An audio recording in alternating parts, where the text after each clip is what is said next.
እንዴት ናችሁ? ደህና ናችሁ? እኔ ያለው እግዚአብሔር ይመስገን ደህና ነኝ። ይኸውላችሁ ወደ ገጠር ልሄድ ነውና እዛ ስሄድ ብዙ ስራ ነው የሚጠብቀኝ። ገና 39 ክላስ አጸዳለሁ። እስከ 3ኛ ፎቅ ጽዳት አለብኝ እና በቃ ሳስበው ይረበኛል። ዳቦ ጋግሬ ነው የሚለው አክፋይ ነው የምትይው ወይስ ለስራ እንዳትልቂዳ? ግን ዳቦ ጋግሬ ነው የሚለው። ምክንያቱም እዛ ስሄድ ምሳ እስከሚሰራ እራት እስከሚሰራ ቁርስ እስከሚሰራ ምናምን አለብን። እናቴ ራሴ አዘጋጅቼ ነው የሚለው እና ልምድ ሆነብኝ ማለት ነው። ልምድ ሆነብኝ እላችኋለሁ። ዳቦ ጋግሮ የመሄድ ልምድ አለኝና እቺ ጋገርኩ። አሁን እቺ ቆርሳትና ግማሿን ፍርፍር ሰራታለሁ። ከዛ ፍርፍርም ቋጥራለሁ፣ ዳቦም ይዛለሁ ማለት ነው። ከዛ እሄዳለሁ እዛ ሲር ከዛ አይርበኝም ማለት ነው።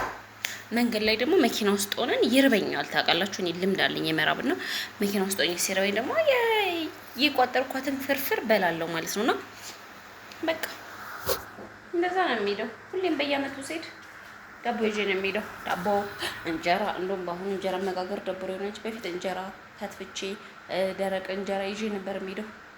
በአሁኑ ዳቦ ብቻ ነው ያስኩት እና እዚህ ጋር ላቁላላ ነው ሽንኩርቱ ነጭ ስለሆነ እንዲህ የሚፈላው እና እላችኋለሁ። ልብስ ምናምን አዘጋጅቼ ጨርሻለሁ። በኋላ ስሄድ እኔ ልብስ መቀየር ብቻ ነው።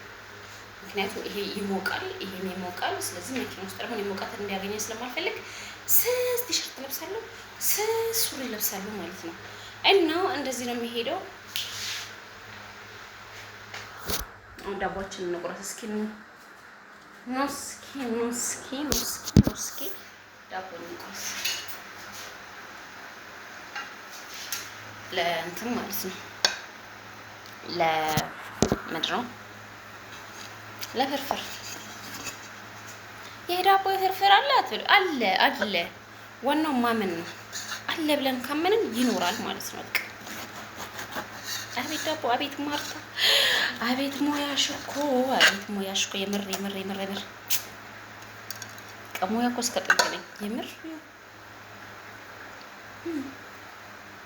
ሙያ እስከ ጥግ ያለ የምር የራሴ ሙያ በቃ ስወደው ማለት ነው። በቃ ሙያዬ ታውቃላችሁ ጓደኞች እንዳለ ሙያ የላችሁ።